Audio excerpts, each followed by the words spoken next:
These Indira Gandhi unilateral conversion amendments are finally presented to Parliament.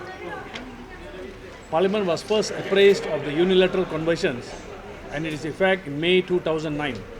I raised the issue of the 3 minor children of Indira Gandhi who were converted to Islam by their father without the children or the Indira Gandhi's consent and knowledge.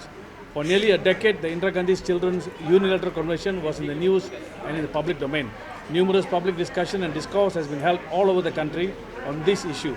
From 2009 to this year, 3 cabinet committees were formed to find a solution to this thorny issue. Today, finally, amendments to the Law Reform Marriage and Divorce Act has been presented for first reading. I welcome the contents of the bill, which would and like to congratulate in particular the Minister of Law, Azalina, who I met a few times before, who herself was pushing for the presentation of this bill. From my initial reading of this bill, I feel relevant controversial issues have been addressed. I am in the process of meeting a team of lawyers who are involved in this issue to discuss the bill in detail and its effect in full. My only concern is, although this bill must be debated and adopted this session, but unfortunately the Minister of Law, while presenting the bill, said it will only be debated in March and April 2017. I am hoping the Minister can fast-track this bill to assist the many who are caught in this ugly situation. Many Malaysians are suffering in silence, especially those children who have been converted to Islam by a single parent. Many are caught by this scenario and unable to move on with their predicament and with their lives. Indira Gandhi filed many cases in court concerning the conversion matter. One case is still pending in the federal court for continued hearing for 30th of November 2016. This matter is as regards to declare the conversion certificate of her children to Islam as null and void. This case is in the courts for over 7 long years. Any question?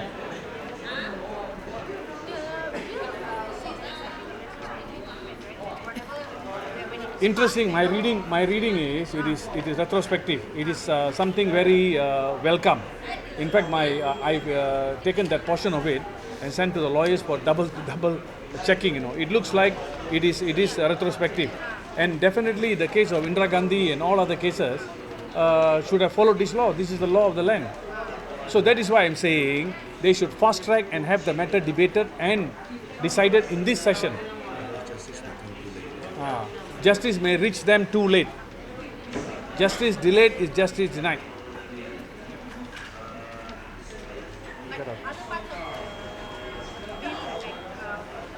No, I like one particular section actually. Some of you have been here like me about 12-15 years. Section 8. You see, this is the case where I took up of a Chinese boy some 12 years ago.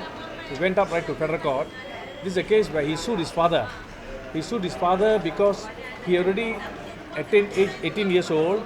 The father was a millionaire but refused to give educational assistance to him.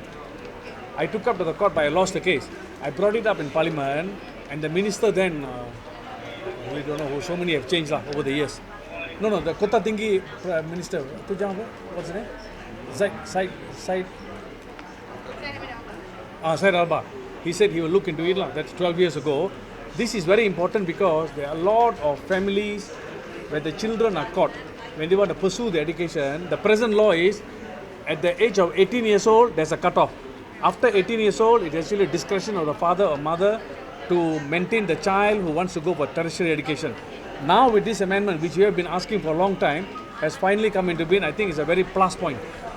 This one, I think it's a fantastic move. Even after 18, then Yes. they will have the father or mother who converts No, not convert. Generally, will have to take like in my case in Ipoh, what happened was the father was a multi-millionaire. He married another woman. Then he said, "I'm not going to support you."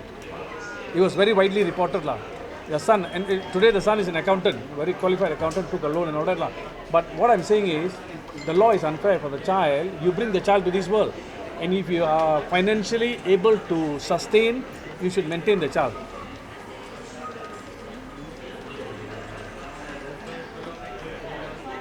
Okay, anything else? Can I ask on SOSMA on detain of Maria's? We already raised it earlier. It is shocking beyond belief that the act has been applied on her, because the understanding by all MPs was and the assurance by the government when the bill was passed, but it will not be used in this kind of situations. It is another ugly scenario happening in this country. If it can happen to Mariachi, it can happen to all of us. And I wouldn't be surprised some of us will be affected by it. Totally irrelevant, indefensible, and unnecessary.